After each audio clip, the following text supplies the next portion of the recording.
Moi, je suis vraiment albanaise. Je suis née à Genève, j'ai fait toute ma scolarité à Genève. Et pour moi, c'est aussi une grande fierté de dire à mes élèves que je suis albanaise, de dire aux parents d'élèves. Et ça s'est vraiment très bien passé. Il n'y a pas eu de critiques, de préjugés ou peut-être de méfiance. Le discours de la diversité est évident auprès des élèves et donc aussi auprès des enseignants.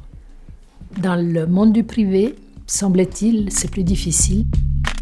C'est vrai que pour moi, c'était pas évident. J'ai dû me battre vis-à-vis de mes origines, de mon nom, surtout quand c'est un métier commercial. Au téléphone, parfois, je ne disais pas mon nom, et ça passait très bien. Il me disait « Ah, mais vous êtes fribourgeois, je reconnais l'accent ». Au moment où j'envoie le mail, là ça coinçait un peu plus. J'ai dû m'accrocher au métier, à cette confrontation-là. C'est toujours le nom, le problème. Il y a un aspect qui revient très souvent dans la discrimination que nous on n'appelle pas discrimination, on appelle plutôt des micro-agressions parce que c'est plus subtil que de la discrimination. C'est par rapport au nom des personnes qui travaillent. C'est-à-dire qu'ils auront des remarques par rapport à leur nom qui reflètent leur origine. Dès que certains ont vu mon prénom, donc avec le U tréma, ils ont dit « Ah, turc ?» J'ai répondu « Oui, exactement, turc. » Donc musulmane, mais quel genre de musulmane ? Pendant la votation sur les minarets, j'ai remarqué que les gens me questionnaient, ils s'interrogeaient. « Oui, mais elle, c'est une bonne ou une mauvaise musulmane ? Mais tu bois de l'alcool ou pas ?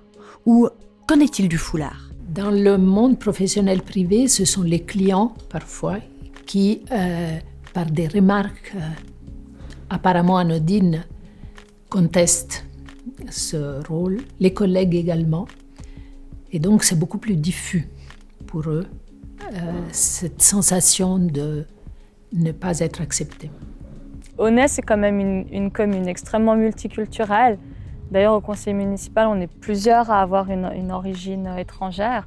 Donc, ça me permet de me sentir en fait à l'égal des autres. Je ne me sens pas différente.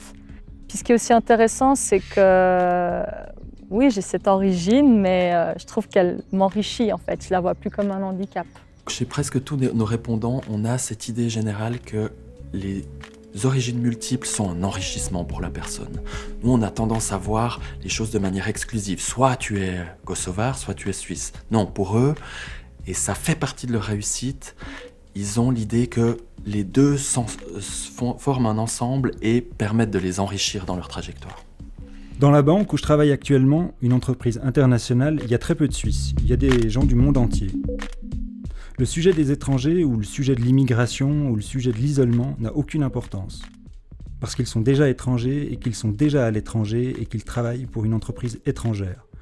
L'isolement, la xénophobie sont hors de propos.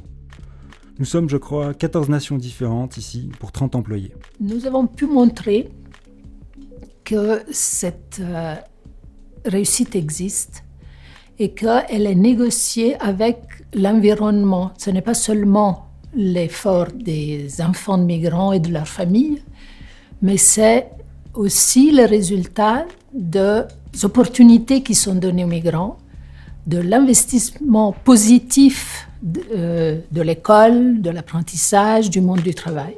Sans cette complémentarité, l'intégration ne se fait pas.